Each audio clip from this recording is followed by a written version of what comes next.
Hi hello ನಮಸ್ಕಾರ welcome back to my channel. ಎಲ್ಲರೂ ಹೇಗಿದ್ದೀರಾ? ಆರಾಮಲ್ವಾ? ನಾನು ಕೂಡ ತುಂಬ ಚೆನ್ನಾಗಿದ್ದೀನಿ. ಇವತ್ತು ನಾವು ಹೋಗ್ತಾ ಇದ್ದೀವಿ ಸಾಗರದಲ್ಲಿರುವಂತಹ ವರ್ದಳ್ಳಿಯ ಶ್ರೀಧರ ಸ್ವಾಮಿ ಆಶ್ರಮಕ್ಕೆ. ಸಾಗರದಲ್ಲಿರುವಂತಹ ಎಲ್ರಿಗೂ ಕೂಡ ಶ್ರೀಧರ ಸ್ವಾಮಿ ಆಶ್ರಮ ಗೊತ್ತೇ ಇರುತ್ತೆ. ಹಾಗೆಯೇ ಅಲ್ಲಿನ ಪವಾಡ ಆಗಿರ್ಬೋದು, ಎಷ್ಟು ಜನ ನಡ್ಕೊತಾರೆ ಅನ್ನೋದು ನಾವು ಕಣ್ಣಾರೆ ನೋಡಿದ್ದೀವಿ. ನಮ್ಮೂರಿನ ಬ್ಯೂಟಿಯನ್ನು ಹಾಗೆಯೇ ನಮ್ಮೂರಿನ ಡಿವೋಷ್ನಲ್ ಪ್ಲೇಸ್ ಆಗಿರುವಂತಹ ವರ್ದಳ್ಳಿ ಶ್ರೀಧರ ಸ್ವಾಮಿ ದೇವಸ್ಥಾನವನ್ನು ಇವತ್ತು ಎಕ್ಸ್ಪ್ಲೋರ್ ಮಾಡೋಣ. ಬನ್ನಿ ವ್ಲಾಗ್ ಯಾವ ಥರ ಬರುತ್ತೆ ಅಂತೇಳಿ ನೋಡೋಣ. ನಮ ಶಾಂತಾಯ ದಿವ್ಯಾಯ ಸತ್ಯಧರ್ಮ ಸ್ವರೂಪಿಣೆ ಸ್ವಾನಂದಾಮೃತ ತೃಪ್ತಾಯ ಶ್ರೀಧರಾಯ ನಮೋ ನಮಃ. ಶ್ರೀಧರ ಸ್ವಾಮಿಯನ್ನು ಮನಸ್ಸಲ್ಲೇ ನೆನೆಸ್ಕೋತಾ ಬನ್ನಿ ಇವತ್ತಿನ ವ್ಲಾಗ್ ಯಾವ ಥರ ಬರುತ್ತೆ ಅಂತ ಹೇಳಿ ನೋಡೋಣ. ವರ್ದಳ್ಳಿ ಎಲ್ಲಿದೆ ಅಂತ ಹೇಳ್ತಾ ಇದ್ದೀನಿ ನೋಡಿ. ಶಿವಮೊಗ್ಗದಿಂದ ಸಾಗರಕ್ಕೆ ಬಂದರೆ ಸಾಗರದಿಂದ 6 ಕಿಲೋಮೀಟ್ರಲ್ಲಿ ನಿಮಗೆ ವರ್ದಳ್ಳಿ ಅನ್ನುವಂಥ ಒಂದು ಹಳ್ಳಿ ಸಿಗುತ್ತೆ. ಅಲ್ಲಿ ಶ್ರೀಧರ ಸ್ವಾಮಿಯ ಆಶ್ರಮ ಇದೆ. ಶ್ರೀಧರ ಸ್ವಾಮಿಗಳು ತಪಸ್ಸಿಗೆ ಹಾಗೆ ಸಮಾಧಿ ಆಗಿರುವಂತಹ ಜಾಗ ಅದು. ಇದೇ ಜಾಗದಲ್ಲಿ ತಪಸ್ಸಿಗೆ ಕುಂತಿದ್ರು ಅಂತೇಳಿ ಈ ದೇವಸ್ಥಾನದಲ್ಲಿ ಅಥವಾ ಈ ಆಶ್ರಮದ ಪ್ರತೀತಿ ಇದೆ. ಶ್ರೀಧರ ಸ್ವಾಮಿಗಳು ಸ್ಥಾಪನೆ ಮಾಡಿರುವಂತಹ ಆಶ್ರಮಕ್ಕೆ ಇವತ್ತು ನಾವು ಹೋಗ್ತಾ ಇದ್ದೀವಿ. ನಿಮಗೆ ಇಲ್ಲಿ ಪಕ್ಕದಲ್ಲೇ ದುರ್ಗಾಂಬ ದೇವಸ್ಥಾನ ಕೂಡ ಇದೆ, ಅದನ್ನು ಕೂಡ ನೀವು ನೋಡ್ಕೊಂಬರ್ಬೋದು. ಬೆಟ್ಟದ ಮೇಲ್ಗಡೆ ಈ ಆಶ್ರಮ ನಿಮಗೆ ಕಾಣ್ಬರುತ್ತೆ. ಸಾಗರದಿಂದ 6 ಕಿಲೋಮೀಟರ್ ಆಗುತ್ತೆ. ಹಾಗೆಯೇ ಶಿವಮೊಗ್ಗದಿಂದ 72 ಕಿಲೋಮೀಟರ್ ಆಗುತ್ತೆ. ನೀವೇನಾದರೂ ಬೇರೆ ಊರಿಂದ ಟ್ರೈನಿಗೆ ಬರ್ತೀರಿ ಅಂತ ಅಂದರೆ ನೀವು ಬೆಂಗಳೂರಿಂದ ಶಿವಮೊಗ್ಗ ಬರ್ಬೋದು. ಶಿವಮೊಗ್ಗದಿಂದ ಸಾಗರ ಅಪ್ ಟು ತಾಳಗುಪ್ಪ ತನಕ ನಿಮಗೆ ಟ್ರೈನ್ ಫೆಸಿಲಿಟಿ ಇದೆ. ತಾಳಗುಪ್ಪದಿಂದನೂ ಕೂಡ ನಿಮಗೆ ವರ್ದಳ್ಳಿಗೆ ಬಸ್ ಸಿಗುತ್ತೆ. ಪ್ರೈವೇಟ್ ವೆಹಿಕಲ್ ಕೂಡ ನೀವು ಮಾಡ್ಕೊಂಬರ್ಬೋದು. ಇನ್ನು KSRTC ಬಸ್ ಸ್ಟ್ಯಾಂಡ್ ಅಲ್ಲಿಂದ ಕೂಡ ನಿಮಗೆ ಬಸ್ ಇದೆ. ಹಾಗೆಯೇ ಸಾಗರದ ಪ್ರೈವೇಟ್ ಬಸ್ ಸ್ಟ್ಯಾಂಡಿಂದ ಕೂಡ ನಿಮಗೆ ಬಸ್ಗಳು ಸಿಗುತ್ತೆ. ಪಾರ್ಕಿಂಗ್ ಫೆಸಿಲಿಟಿ ಕೂಡ ತುಂಬ ಚೆನ್ನಾಗಿದೆ. ಬಟ್ ದೊಡ್ಡ ದೊಡ್ಡ ವೆಹಿಕಲು ಅಂದರೆ ಮಿನಿ ಬಸ್ ಏನಾರ ಮಾಡ್ಕೊಂಡು ಬರ್ತೀರಿ ಅಂತಂದರೆ ನಿಮಗೆ ಪಾರ್ಕಿಂಗ್ ಮಾಡಲಿಕ್ಕೆ ಸ್ವಲ್ಪ ಪ್ರಾಬ್ಲಮ್ ಆಗುತ್ತೆ. ಓಕೆನಾ. ಒನ್ ವೇ ರೋಡ್ ಆಗಿರೋದ್ರಿಂದ ನಿಮಗೆ ಜಸ್ಟ್ ನೀವು ಹೋಗಿ ನೋಡ್ಕೊಂಡು ಬರ್ಬೋದು. ಇಲ್ಲ ನೀವು ಹೊರಗಡೆ ಅಥವಾ ದುರ್ಗಾಂಬ ದೇವಸ್ಥಾನ ಇದೆಯಲ್ಲ ಆ ಕಡೆ ಕೂಡ ನೀವು ಪಾರ್ಕಿಂಗ್ ಮಾಡ್ಬೋದು. ಹಾಗೆಯೇ ಇಲ್ಲಿ ನಿಮಗೆ ವಸತಿ ಗೃಹಗಳು ಕೂಡ ಇದೆ. ಆನ್ಲೈನ್ ಬುಕ್ಕಿಂಗ್ ಕೂಡ ಮಾಡ್ಕೊಂಬರ್ಬೋದು. ನೀವು ರೂಮ್ಸ್ನ ಬುಕ್ ಮಾಡ್ಕೊಬೋದು. ಹಾಗೆಯೇ ನೀವು ಸೇವಾ ಕೌಂಟರಲ್ಲಿ ಟಿಕೆಟ್ಗಳನ್ನ ಕೂಡ ಬುಕ್ ಮಾಡಿಕೊಂಡು ಶ್ರೀಧರ ಸ್ವಾಮಿ ದೇವಸ್ಥಾನದಲ್ಲಿ ಅಥವಾ ಆಶ್ರಮದಲ್ಲಿ ನೀವು ಪೂಜೆಗಳನ್ನ ಕೂಡ ನಡೆಸ್ಕೊಂಬರ್ಬೋದು. ಮತ್ತು ಅದ್ರ ಜೊತೆಗೆ ನೀವು ನಿಮಗೆ ಫೋನ್ ನಂಬರ್, ಕಾಂಟ್ಯಾಕ್ಟ್ ನಂಬರ್ ಕೂಡ ನಾನು ಡಿಸ್ಕ್ರಿಪ್ಷನ್ ಬಾಕ್ಸಲ್ಲಿ ಹಾಕಿರ್ತೀನಿ. ವಾಟ್ಸಪ್ ಕೂಡ ಮಾಡ್ಬೋದು ಅವರಿಗೆ.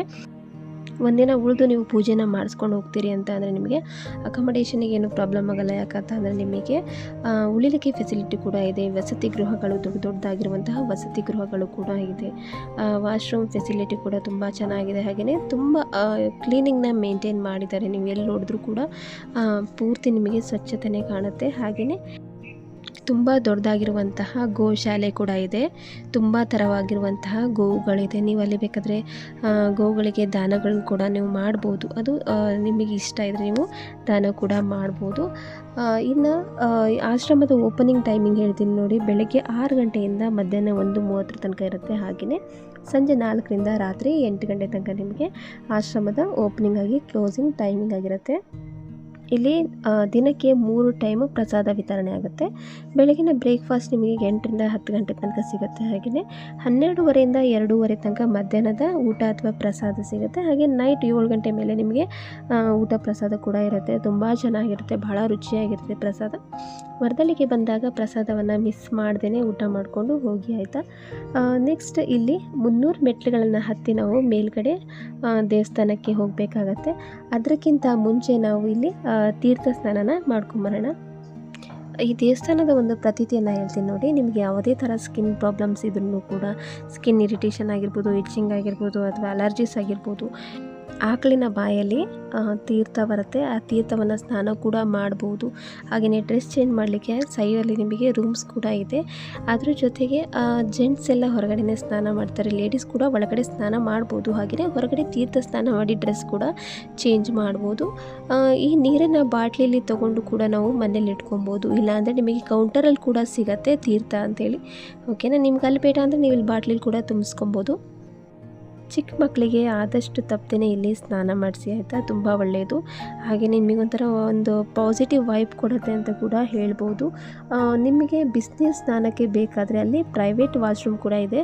ಅದೆಲ್ಲಿದೆ ಅಂತ ಹೇಳ್ತೀನಿ ನೋಡಿ. ಪಾರ್ಕಿಂಗ್ ಇದೆಯಲ್ಲ ಅದರ ಅಪೋಸಿಟ್ ನಿಮಗೆ ಅಲ್ಲಿ ವಾಶ್ರೂಮ್ ಇದೆ. ಒಬ್ಬರಿಗೆ 50 ರೂಪಾಯಿನ ಚಾರ್ಜ್ ಮಾಡ್ತಾರೆ. ಓಕೆನಾ. ಈ ದೇವಸ್ಥಾನಕ್ಕೆ ಬಂದರೆ ನಮ್ಮ ಮನಸ್ಸಲ್ಲಿ ಯಾವುದೇ ಥರ ದುಃಖ ಇರ್ಬೋದು ಅಥವಾ ಗೊಂದಲ ಇರ್ಬೋದು, ಬೇಜಾರಿರ್ಬೋದು, ಅವೆಲ್ಲ ಕೂಡ ನಮಗೆ ಒಂದು ಸ್ವಲ್ಪ ನಾವು ಅಲ್ಲಿ ಕುಂತು ಹೋದ್ವಿ ಅಂದ್ರೂ ಕೂಡ ನಮ್ಮ ಸಮಸ್ಯೆ ಎಲ್ಲ ದೂರ ಆಗುತ್ತೆ. ಹಾಗೆಯೇ ಮನಸ್ಸಿಗೆ ಕೂಡ ಶಾಂತಿ ಕೂಡ ಸಿಗುತ್ತೆ.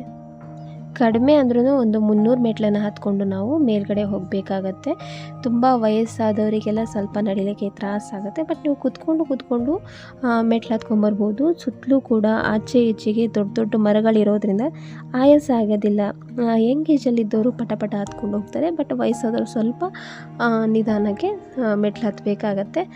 2 ಕಿಲೋಮೀಟ್ರ್ ನೀವು ಕಾಲ್ದಾರಿ ಇದೆ. ಆ ಕಾಲ್ದಾರಿಲಿ ಮೇಲ್ಗಡೆ ನಡ್ಕೊಂಡು ಹೋದ್ರಿ ಅಂದರೆ ನಿಮಗೆ ಒಂದು ಧ್ವಜಸ್ತಂಭ ಕಾಣುತ್ತೆ. ನೋಡೋಕ್ಕೆ ತುಂಬ ಚೆನ್ನಾಗಿದೆ. ಅಲ್ಲಿಂದ ಲಿಂಗನಮಕ್ಕಿ ಡ್ಯಾಮ್ನ ಬ್ಯಾಕ್ ವಾಟರ್ ಏನು ಹೋಗ್ತಾ ಇದೆಯಲ್ಲ ಅದು ಕೂಡ ಕಾಣುತ್ತೆ. ನೀವು ಯಾವಾಗ ಈ ದೇವಸ್ಥಾನಕ್ಕೆ ಬಂದ್ರೂ ಕೂಡ, ಈ ಆಶ್ರಮಕ್ಕೆ ಬಂದರೂ ಕೂಡ ತುಂಬ ರಶ್ ಇರುತ್ತೆ. ಎಕ್ಸ್ಪೆಷಲಿ ಸಂಡೇ ದಿವಸ ಅಥವಾ ಹಾಲಿಡೇಗೆಲ್ಲ ಬಂದರೆ ಅಂದರೆ ತುಂಬ ಗಿಜಿ ಇರುತ್ತೆ. ಹುಣ್ಣಿಮೆಲೂ ಕೂಡ ಪೂಜೆಗಳು ನಡೀತಾ ಇರುತ್ತೆ, ಅವಾಗೂ ಕೂಡ ರಶ್ ಇರುತ್ತೆ. ನೀವು ಹೊರಗಿಂದ ಬರ್ತೀರಿ ಅಂತ ಅಂದರೆ ನೀವು ಆದಷ್ಟು ಸಂಡೇ ಅಥವಾ ಹಾಲಿಡೇಸ್ ಅಥವಾ ಹುಣ್ಣಿಮೆನ ತಪ್ಪಿಸಿ ಬಂದರೆ ಅಂದರೆ ನಿಮಗೆ ದರ್ಶನ ಚೆನ್ನಾಗೇ ಸಿಗುತ್ತೆ. ನೆಕ್ಸ್ಟ್ ನಾವು ದರ್ಶನವನ್ನು ಮಾಡ್ಕೊಂಡ್ವಿ. ನಮಗೆ ಅಲ್ಲಿ ವಿಡಿಯೋ ಮಾಡಲಿಕ್ಕೆ ಕೊಡಲಿಲ್ಲ. ನೆಕ್ಸ್ಟ್ ಇವಾಗ ಪ್ರಸಾದವನ್ನು ತೊಗೊಳ್ಳೋಣ ಅಂತ ಹೋಗ್ತಾ ಇದ್ವಿ. ತುಂಬ ರಶ್ ಇತ್ತು. ಒಂದು ಪಂಕ್ತಿ ಮುಗೀತು. ನೆಕ್ಸ್ಟ್ 2ನೇ ಪಂಕ್ತಿಗೆ ನಾವೀಗ ಕಾಯ್ತಾ ಇದ್ದೀವಿ. ಇನ್ನೊಂದು ವಿಷಯನ ನಿಮ್ಮ ಜೊತೆಗೆ ಶೇರ್ ಮಾಡ್ಕೊಳ್ಳೋಕ್ಕೆ ನಂಗೆ ಸ್ವಲ್ಪ ಸ್ಯಾಡ್ ಅನಿಸುತ್ತೆ. ಯಾಕಂತಂದರೆ ಇಲ್ಲಿನ ಆಫೀಸ್ ಸ್ಟಾಫ್ಸ್ ಎಲ್ಲ ಇದಾರಲ್ಲ, ಅವ್ರು ಸ್ವಲ್ಪ ರೂಡಾಗಿ ನಡ್ಕೋತಾರೆ. ಆದರೂ ಕೂಡ ಎಕ್ಸ್ಪೀರಿಯೆನ್ಸ್ ಆಯಿತು ನನಗೆ. ಅದೊಂದು ಬೇಜಾರಾಯ್ತು ಬಿಟ್ಟರೆ ಮತ್ತು ಏನಿಲ್ಲ. ಯಾಕಂತಂದರೆ ಪ್ರಕೃತಿ ಮಧ್ಯೆ ಪಕ್ಷಿಗಳ ಕಲರವ, ತಂಪಾದ ಗಾಳಿ, ಮನಸ್ಸಿಗೆ ಮುದ ನೀಡುವಂತಹ ವಾತಾವರಣ. ಯಾರೇ ಆಗಿದ್ರೂ ಕೂಡ ತುಂಬ ಖುಷಿಯಾಗಿ, ಯಾವುದೇ ನಮ್ಮ ಮನಸ್ಸಲ್ಲಿ ದುಗುಡ ಇದ್ರೂ ಕೂಡ ರಿಲ್ಯಾಕ್ಸ್ ಆಗುತ್ತೆ. ಅದಂತೂ ಪಕ್ಕಾ ಗ್ಯಾರಂಟಿ.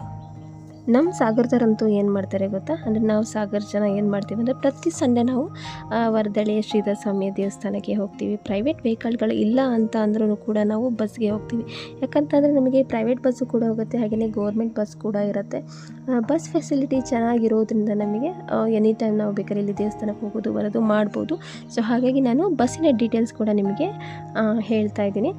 ನೀವು ಬಸ್ಸಲ್ಲಿ ಹೋಗಿ ಬರ್ತಾ ನಿಮಗೆ ಶೆಟ್ಟೀಶ್ವರ ಅಂತ ಹೇಳಿ ಒಂದು ಊರು ಸಿಗುತ್ತೆ ಆಯಿತಾ. ಅಲ್ಲಿ ಶನೀಶ್ವರ ಸ್ವಾಮಿಯ ದೇವಸ್ಥಾನ ಇದೆ, ಅಲ್ಲಿ ಕೂಡ ಹೋಗಿ ಕೈ ಮುಕ್ಕೊಂಬನ್ನಿ. ಹಾಗೆಯೇ ಅಲ್ಲಿಂದ ನೆಕ್ಸ್ಟ್ ಸ್ಟಾಪಲ್ಲಿ ನಿಮಗೆ ಹೆಲಿಪ್ಯಾಡ್ ಅಂತ ಸಿಗುತ್ತೆ. ಪವಿತ್ರವನ ಅಂತ ಹೇಳಿಬಿಟ್ಟು ಒಂದು ಪಾರ್ಕ್ ಕೂಡ ಇದೆ. ಮಕ್ಕಳನ್ನೆಲ್ಲ ಕರ್ಕೊಂಬಂದಿದ್ರೆ ಅಂದರೆ ನೀವು ಅಲ್ಲಿ ಆಟಾಡ್ಸ್ಕೊಂಡು ಹೋಗಿ, ಮಕ್ಕಳಿಗೆ ತುಂಬ ಎಂಜಾಯ್ಮೆಂಟ್ ಅನಿಸುತ್ತೆ. ನಾನು ಒಂದು ತಿಂಗ್ಳನ್ನ ಹೇಳೋಕ್ಕೆ ಮರ್ತಿದ್ದೆ. ಏನಂತ ಅಂತಂದರೆ, ನೀವು ಈ ಆಶ್ರಮಕ್ಕೆ ಬಂದಾಗ ಜೆಂಟ್ಸ್ ಇರ್ತಾರಲ್ಲ ಅವರು ಶರ್ಟ್ನ ತೆಗಿಬೇಕಾಗತ್ತೆ ಆಯಿತಾ. ಶರ್ಟ್ ಹಾಗೆ ಬನಿಯನ್ನ ತೆಗೆದುಬಿಟ್ಟು ನೀವು ಆಶ್ರಮದ ಒಳಗೆ ಹೋಗಬೇಕಾಗತ್ತೆ. ಹಾಗೆ ಪ್ರಸಾದಾಲಯ ಇರುತ್ತಲ್ಲ ಅಲ್ಲೂ ಕೂಡ ನೀವು ಶರ್ಟ್ನ ಹಾಕ್ಕೊಂಡು ಒಳಗೆ ಹೋಗುವಾಗಿಲ್ಲ, ಓಕೆನಾ. ಇನ್ನು ಹೆಣ್ಮಕ್ಳು ಏನು ಅಂತಂದರೆ ನೀವು ವೆಸ್ಟರ್ನ್ ಉಡುಪುಗಳನ್ನ ಹಾಕೋಬಾರ್ದು, ಭಾರತೀಯ ಉಡುಪುಗಳನ್ನೇ ಧರಿಸಬೇಕು. ಈಗ ಎಲ್ಲ ದೇವಸ್ಥಾನಗಳಲ್ಲೂ ಕೂಡ ಕಡ್ಡಾಯ ಮಾಡಿದ್ದಾರೆ ಭಾರತೀಯ ಉಡುಪುಗಳನ್ನೇ ಧರಿಸಿ ಅಂತೇಳಿ. ಸಿಗಂದೂರು ಚೌಡೇಶ್ವರಿ ದೇವಸ್ಥಾನದಲ್ಲೂ ಕೂಡ ನಾನು ನಿಮಗೆ ಹೇಳಿದ್ದೆ, ಕಡ್ಡಾಯ ಮಾಡಿದ್ದಾರೆ, ಅಲ್ಲಂತೂ ಒಳಗೆ ಕರ್ಕೊಳ್ಳೋದೇ ಇಲ್ಲ, ಓಕೆನಾ. ಆದಷ್ಟು ನೀವು ಏನು ಡ್ರೆಸ್ನ ಹಾಕೋತಿರಲ್ಲ ನೀಟಾಗಿರುವಂತಹ ಡ್ರೆಸ್ಸನ್ನೇ ಹಾಕೊಳ್ಳಿ. ಯಾಕಂತಂದರೆ ನೀವು ಈ ಇನ್ಫಾರ್ಮೇಷನ್ ಗೊತ್ತಿಲ್ಲದೆ ದೇವಸ್ಥಾನಕ್ಕೆ ಬಂದು ನೀವು ಒಳಗಡೆ ಹೋಗ್ತೀರಿ ಅಂದರೆ ನಿಮಗೆ ಒಳಗಡೆ ಬಿಡೋದಿಲ್ಲ. ಹಾಗೆಯೇ ಗಂಡು ಮಕ್ಕಳು ಮಸ್ಟ್ ಆ್ಯಂಡ್ ಶುಡ್ ಅವ್ರ ಶರ್ಟ್ನ ತೆಗಿಲೇಬೇಕಾಗತ್ತೆ. ಗೊತ್ತಿಲ್ಲದೆ ಇರೋರಿಗೆ ಸ್ವಲ್ಪ ಮುಜುಗರ ಅನಿಸುತ್ತೆ, ಬಟ್ ಈಗ ಕಾಮನ್ ಆಗಿದೆ. ಈಗ ಮೂಕಾಂಬಿಕಾ ದೇವಸ್ಥಾನದಲ್ಲೂ ಕೂಡ ಶರ್ಟ್ನ ತೆಗಿಬೇಕು, ಕೊಲ್ಲೂರಲ್ಲಿ ಕೂಡ ಅದೇ ಥರನೇ ಇದೆ. ಸೊ ಹಾಗಾಗಿ ಈ ಇನ್ಫಾರ್ಮೇಷನ್ನ ನಾನು ನಿಮಗೆ ಕೊಡ್ತಾ ಇದ್ದೀನಿ. ಶ್ರೀಧರಾಶ್ರಮದಲ್ಲಿ ನೀವು ಯಾವುದಾದ್ರು ಸೇವೆಗಳನ್ನ ಅಥವಾ ಪೂಜೆಗಳನ್ನ ಮಾಡಿಸ್ತೀರಿ ಅಂದರೆ ನೀವು ರಿಸಿಪ್ಟನ್ನು ತೊಗೊಳ್ಳಿ. ಪೂಜಾ ಕೌಂಟರ್ ಇರುತ್ತೆ ಅಥವಾ ಸೇವಾ ಕೌಂಟರ್ ಇರುತ್ತೆ, ಅಲ್ಲಿ ನೀವು ಅಮೌಂಟನ್ನು ಪೇ ಮಾಡಿ ರಿಸಿಪ್ಟನ್ನು ತೊಗೊಬೋದು, ಓಕೆನಾ. ಈ ಥರ ಕೂಡ ನೀವು ಪೂಜೆನ ಮಾಡಿಸ್ಕೊಬೋದು. ಶ್ರೀಧರ ಸ್ವಾಮಿಗಳ ಫೋಟೋಗಳನ್ನ ಅಥವಾ ಬುಕ್ಸ್ಗಳನ್ನ ತೊಗೊತೀರಿ ಅಂದರೆ ನಿಮಗೆ ಕೌಂಟರಲ್ಲಿ ಅಮೌಂಟನ್ನು ಪೇ ಮಾಡಿ ತೊಗೋಬೋದು. 2-3 ಅಂಗಡಿಗಳು ಕೂಡ ಇದೆ ಚಿಕ್ಕ ಮಕ್ಕಳಿಗೆ, ಕುರ್ಕುರೆಗಳಾಗಿರ್ಬೋದು, ಆಟ ಸಾಮಾನುಗಳಾಗಿರ್ಬೋದು, ತಿಂಡಿಗಳಾಗಿರ್ಬೋದು, ಅವನ್ನೆಲ್ಲ ಕೂಡ ನೀವು ತೊಗೊಬೋದು. ನಿಯರ್ ಬೈ ಯಾವುದೇ ಥರ ಹೋಟೆಲ್ ನನಗೆ ಕಾಣಿಸ್ತಿಲ್ಲ, ಅದನ್ನು ನೋಡಿದರೆ ನಿಮಗೆ ಮೆನ್ಷನ್ ಮಾಡ್ತಿದ್ದೆ. ನೀವು ಸಾಗರದ ಔಟ್ಸೈಡ್ ಬಂದರೆ ನಿಮಗೆ ಹೋಟೆಲ್ಗಳು ಕೂಡ ಸಿಗುತ್ತೆ. ಈಗ ನಿಮಗೆ ಆಶ್ರಮದಲ್ಲೇ ಊಟ ಸಿಗೋದ್ರಿಂದ ನೀವು ಹೋಟೆಲ್ಗೆ ಹೋಗೋ ಅಗತ್ಯ ಇಲ್ಲ ಅಂತ ಅನಿಸುತ್ತೆ. ಇವತ್ತಿನ ವ್ಲಾಗ್ನ ನಾನು ಇಲ್ಲೇ ಮುಗಿಸ್ತಾ ಇದ್ದೀನಿ. ಐ ಹೋಪ್ ಇವತ್ತಿನ ವಿಡಿಯೋ ನಿಮಗೆಲ್ರಿಗೂ ಇಷ್ಟ ಆಗಿದೆ ಅಂತ ಅನ್ಕೊತಾ ಇದ್ದೀನಿ. ವಿಡಿಯೋ ಇಷ್ಟ ಆದರೆ ನನ್ನ ಚಾನಲ್ಗೆ ಸಬ್ಸ್ಕ್ರೈಬ್ ಮಾಡೋದನ್ನು ಮರಿಬೇಡಿ, ಓಕೆನಾ. Thanks for watching my video. Thank you.